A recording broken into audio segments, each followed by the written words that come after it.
I'd like to call to order the City of Las Vegas Historic Preservation Commission.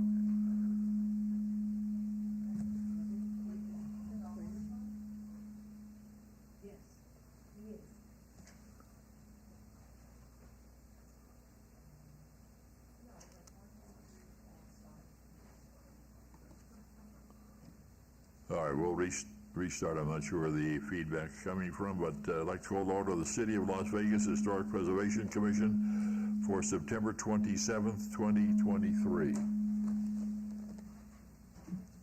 If that helps. All right. Please call the roll. Thank you. Chair Stodel, Present. Vice Chair Laramie, Commissioner Levine, Commissioner Beck, Commissioner Hotchkiss, Hotchkiss here on the phone. Commissioner Surface, walking in, Commissioner Cosgrove, here. Commissioner Palacios, Commissioner Moody, Here. Commissioner Perdue, Commissioner Roberts, here. Commissioner Seabrandt, Here. Commissioner Gillespie. Thank you. We do have a quorum. Yes, Commissioner Hotchkiss. And excuse me, Chairman, can I just, statement for the record. I just wanted to point out that our regularly scheduled attorney, Rebecca, is not here today, so John Radilla will be filling in for her. Thank you.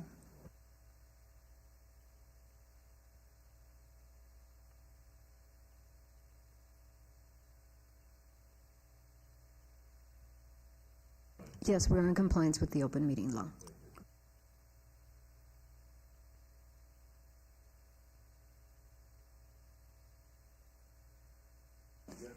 Chair, can you please put your microphone on? Thank you. Agenda item 3, public comment. Comment during this portion of the agenda must be limited to matters on the agenda for action. If you wish to be heard, come forward and please give your name for the record. The amount of discussion as well as the amount of time of any single speaker is allowed. That may be limited. Would anybody like to speak at this point? Seeing and hearing none, we will then move on to agenda item 4, which is the chair's announcement relative to the Historic Preservation Commission. The chair does not have an announcement other than members of the city staff will be attending the Old Spanish Trail seminar. I think it's coming up next week, 2 weeks on the Old Spanish Trail. So that look forward to details of that. Let's move on to agenda item number 5. For possible action, approve the final minutes by reference of the regular meeting of August 23rd, 2023. Any changes, corrections, or updates? If not, look for a motion to approve. Commissioner Cosgrove, motion to approve the minutes. Any comments? General public? Hearing none, all those please say aye. Aye. Those Hotchkiss, opposed? both on the phone. Those opposed? Motion carries unanimously with the chair voting in favor with those in attendance. Item number 623-0497-HPC1, discussion for possible action regarding approval of a certificate of appropriateness application from the City of Las Vegas Public Works Department for the construction of a new clubhouse, new tennis courts, and resurfacing of the existing courts at Lorenzi Park, located at 3333 West Washington Avenue. The City Public Works Department has submitted this certificate in large part because the Lorenzi Park is listed on the Las Vegas Historic Property Register and the Nevada State Register of Historic Places. Dr. Seabrandt? Thank you, Seabrandt, for the record. So this, as Chairman Stodal said, that this property is on both our local register, which falls under our municipal code, Title 19-10-150, and it is on the state register as well. The architects and Public Works Department have been working very closely with us on the design of the proposed building. and they are here to give their presentation. Please.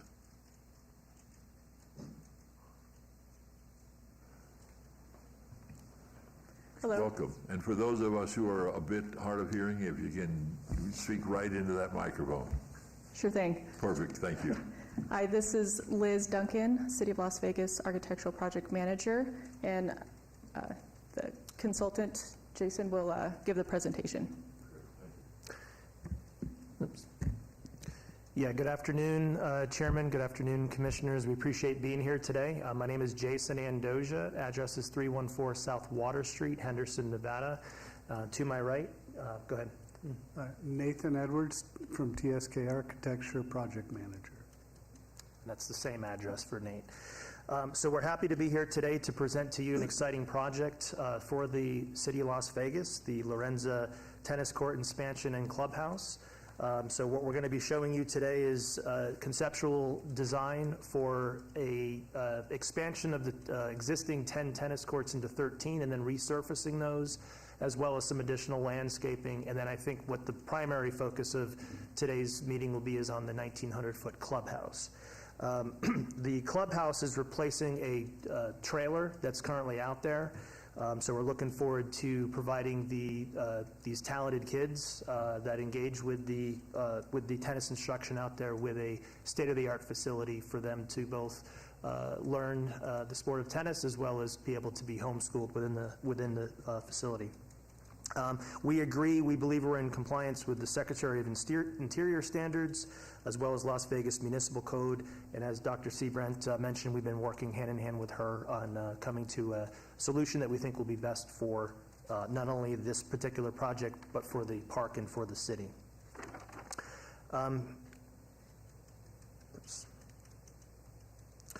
So actually, let me back up here. So just, you can see on the site plan here that we're in the northeast corner of the site, and so that's really the focused area. Most of the other buildings, especially those of historic significance, are to the west, but we're certainly looking to tie this project in with the park as a whole. Blowing up site plan here, you can see the 13 tennis courts, the 2 tennis courts that we showed to the east, if north is straight up. Those would be new, and then the one all the way to the west would also be new.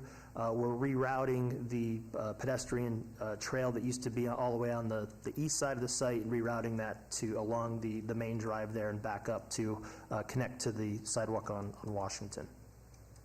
You can see the clubhouse is on the south of this exhibit, and we'll be getting into more detail on that. So a few of the things that I wanted to go over, and most of our focus, like I said, will likely be on the clubhouse. The landscaping, we're looking to enhance it, but there's really stay with the existing landscaping that's out there, so we're not making a sharp divergence from that. But you can see in this image both the park building context, and then in the next slide we'll get into the neighborhood. Were important cues for us to be able to really make sure that we're tying this in, providing a contemporary project while tying in the significance of its history. And so in this slide, we took some cues from some of the sloped roofs that you can see on these buildings, some of the roof overhangs. You can see mullions where they break is sort of a third in the window, so you'll be able to see some of this as we translate that into the new project. There's also wood accents with a vertical sort of element to them that contrasts with the masonry, CMU, or stucco. So these are some of the things that we pulled from this, in addition to really looking at the history of the park, and yet providing a contemporary state-of-the-art facility for our students. On this one also, one of our goals was to provide a real sort of at-home feel for this facility for the students, and so we also looked at the neighborhood context and really drawing some of the things from the residents nearby that we saw. Once again, sort of that elements of mid-century modern, and then also some of the ornamental fencing and gates that we saw. We looked to replicate that, sort of a nod to this, but in a contemporary twist on it. So here's the front as you were to approach from the south, from the parking lot. So like I said, we're, looking at that item 9 in the Secretary of Interior Standards. It really talks about how if you're building something new construction, and it's associated with a historic building, to really make sure that it's distinct, yet there's a relationship there in scale and form. So we took a similar approach, even though we're not attaching this to an existing historic building. We sort of looked at the park as such, right? So we wanted to provide something that is distinct, but yet ties into the history of the site with nods to the past, but also celebrating the future of the students who are going to be utilizing this facility. You can see some of the elements here with the standing seam roof, with the overhangs to provide opportunities for shading.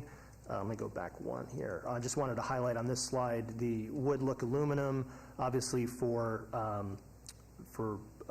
durability. We're not going with actual wood, but that wood look that begins to tie back with those vertical elements to some of the cues from some of the other buildings on the site. And then the mullions that we talked about, we really feel like that was an appropriate thing that not ties in with some of the other buildings on the site. And then, like I said, with the roof overhangs and tying those in, also those roof shapes, similar roof shapes, roof or skyline, roof line, tying that in with some of the cues from the other buildings. And a south elevation. So item 2 is the powder-coated perforated metal. Really got inspiration for that from that sort of mid-century modern look with some celebrated gates and fencing, so we wanted to tie in that also. And the other ones I've mentioned, kind of the tying into those finishes. This is look from the west, and then from the north. So this would be in the tennis courts, looking back to the clubhouse, and then looking from the east. And so finally, this floor plan shows the program. Most of the programs specific to the students would be on the right.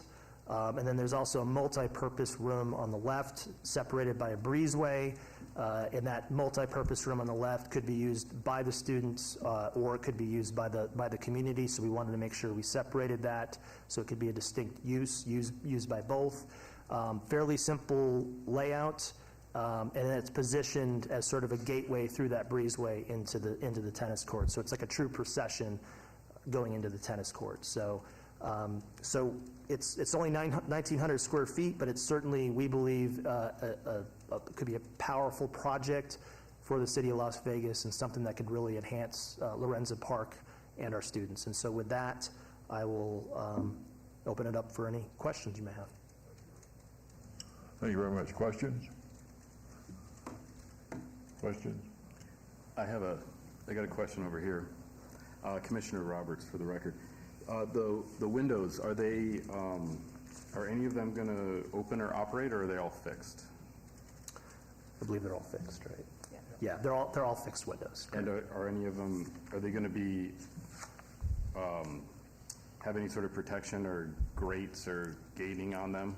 Excellent question, yeah. So from a security perspective, we've got grates that roll down and come down during off hours that will protect those windows. And that's on the outside? That's on the outside. And so there would be a roll-up mechanism above the window, like a lintel? We'll get into the design details on that, but we're looking for that to be not just sort of a surface-mounted roll-up, but something that's can be concealed and roll down. Okay. Yeah. I'd be interested to see that. I've never seen that before. Okay, thank you. Yep. I think, Stoloff, for the record, I think you really brought the neighborhood and the other elements of Lorenzi Park with this design. I think you did a great job. A couple of questions, though. When you're doing these sorts of buildings, how do you dealing with, or do you deal with the climate changes that are impacting this community? I noticed one of the roofs seems to be slanted, but it's almost flat. Tell me about the roof a little bit. Yeah, so the roof is standing seam, so from a material standpoint, it's very durable and efficient as far as, just sustainable as far as we're not going to have to replace elements of the roof on a regular basis. So from a maintenance standpoint, it's fantastic. The slopes are really geared towards back to some of those cues from some of these other buildings. So from an efficiency standpoint, we don't believe it really impacts from an energy efficiency standpoint, but we do believe from a form and aesthetic standpoint, it was important to provide that to really help. It's one of those important cues that we believe is important to really tie it in with the historic buildings and the neighborhood. I guess where I'm going with this is any quote, end quote, flat roof is going to find some spots where it's going to collect water. I mean, is this going to run off at all, the water? Yeah, so there may be elements like on the sloped roof on the what would be the east, that it would probably sheet flow. What we show on the west, we're probably likely going to have something that more of a flat roof that would then we'd have to have crickets and other elements to drain that off. So, yeah. Okay. On this chart, there's two. I was interested to see the drawing. Two secure points. Are you able to I don't want to use the phrase, but lock down this site, or is that what those points are? Correct. Yeah. You could. And correct me if I'm misstating here, but those secure, like that breezeway is the main procession into the tennis courts. So you could lock down the facility. Obviously, from an exiting standpoint, there's other egress points out of the tennis courts, but those are also lockable when not in use. Are there doors or things that will slide in to secure it? Gates? Yeah, there'll be a gate of some sort that we don't really reflect yet. Yeah, it'll be a lockable gate that we would provide on those secure points. Yeah. But still within this design concept. Correct. It would likely some of that same sort of elegant perforated. We would probably tie that down into that gate. Yep. Great. Okay. Thank you. There was just a couple of notes here that were intriguing. The clubhouse will provide areas where students can be homeschooled. They're going to be homeschooled away from home? Correct. So one of the amazing things that I learned about not only the facility but these students, I mean, they're so committed to the sport of tennis, and so they start early. I think it's like 7 a.m. and then they're out there practicing and doing their drills, and then they do lunch, and then after lunch they actually stay on site, and there's folks there to help them be homeschooled for several hours, and then they go back to doing some additional drills. So these students are heavily committed, and so to support that commitment, also making sure they're getting a quality education, they're homeschooled right on site. And the last question is it's clear that you're not replicating what's there or in the neighborhood, but clearly you've taken some elements of that and that seems to fit. But there's a phrase here: the site has interesting history which can potentially tie into the design. What interesting history are you tying into the design besides the architecture, or is that one and the same?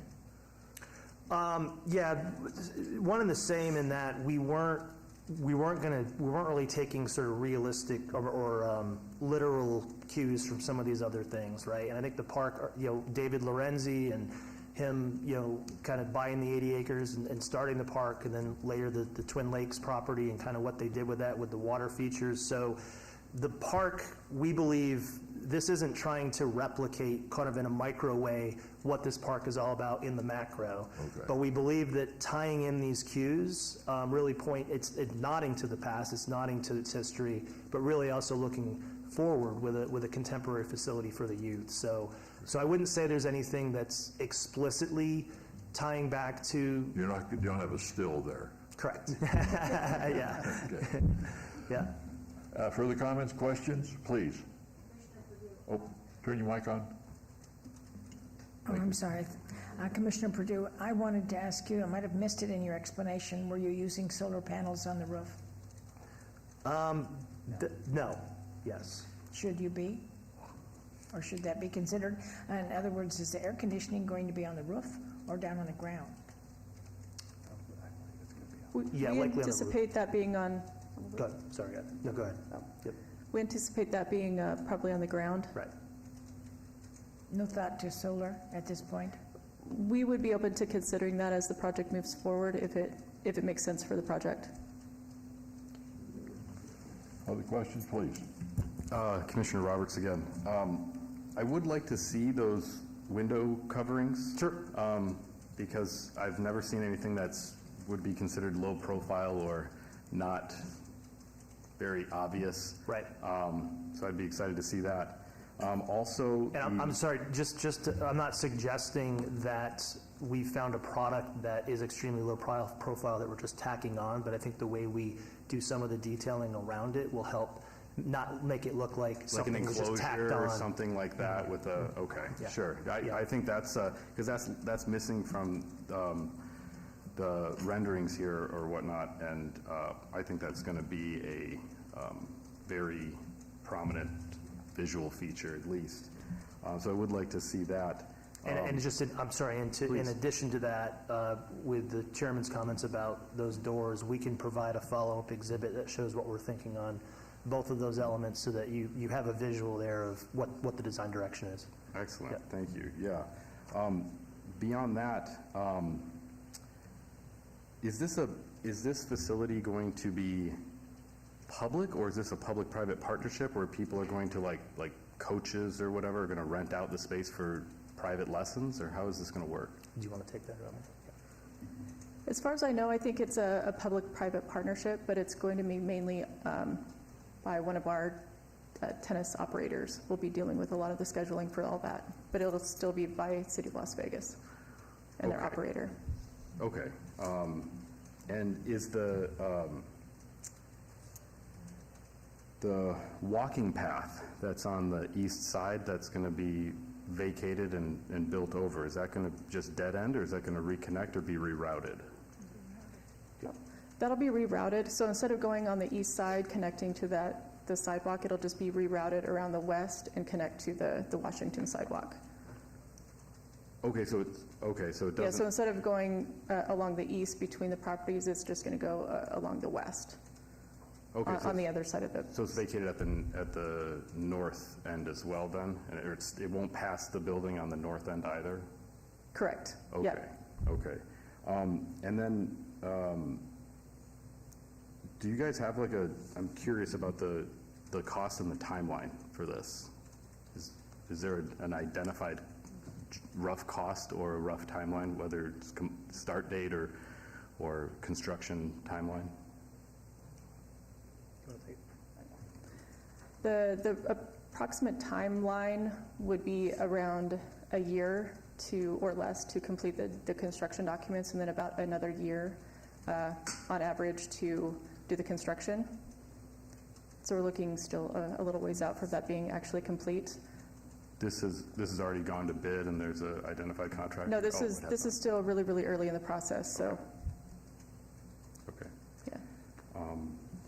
Thank you, that's all I had. Any other questions? If not, look for motion. Commissioner Laramie, I motion to approve. All right, we have a motion for the discussion by the commission. I second. Commissioner Purdue? General public?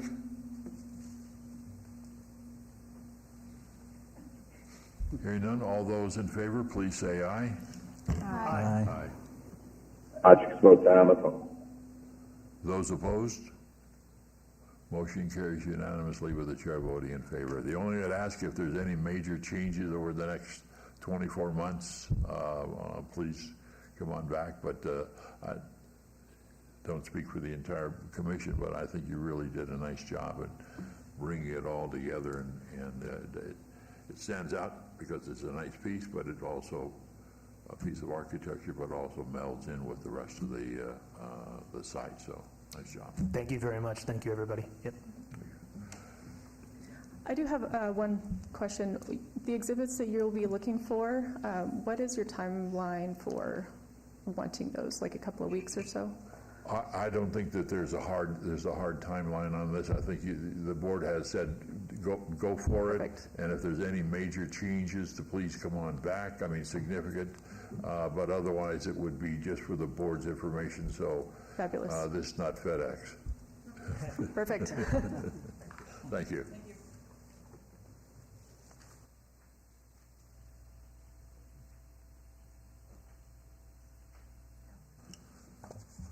Let's move on to agenda item number 7, report by the Community Development Department regarding director's updates. Good afternoon. For the record, Michael Howe, Planning Project Manager, filling in for Director Floyd. Real quickly, I wanted to give Seth's regrets. He couldn't make it to the meeting. We had some conflicts. But first item I did want to announce, yesterday's Commission for the Las Vegas Centennial, we had a grant award for $75,000 for the Historic Preservation Commission. That's funding that'll help underwrite the next year's programs. We would anticipate some popularity in grants. As we saw last year, we had 2 grants, so we do expect to see some more bricks and mortar grants in the pipeline. Then the next item, we're getting ready to send out our welcome to the neighborhood letter that goes out to new homeowners in Beverly Green and John S. Park. Last year, or the last season, we had 4 letters going out to Beverly Green and 6 letters going out to John S. Park, and it's one of our efforts to get ahead of new homeowners coming in and not being aware that they're in a historic district. And that's all I have for updates. Any questions? Please. Yeah, Commissioner Laramie, on those welcome letters, would those also be going, I guess, to like investor owners who have purchased the property, who, you know, are likely doing renovations? Like, are you filtering in any way and only sending them to homeowners, you know, who are staying long-term, or do they go to just any new property purchase? To my understanding, it's the new owners. Anybody that's the new listed owner is getting the letter. Okay. And we're doing this once a year? Kind of calling this list? 4 times a year. 4 times a year, Yep. okay. Great, thank you.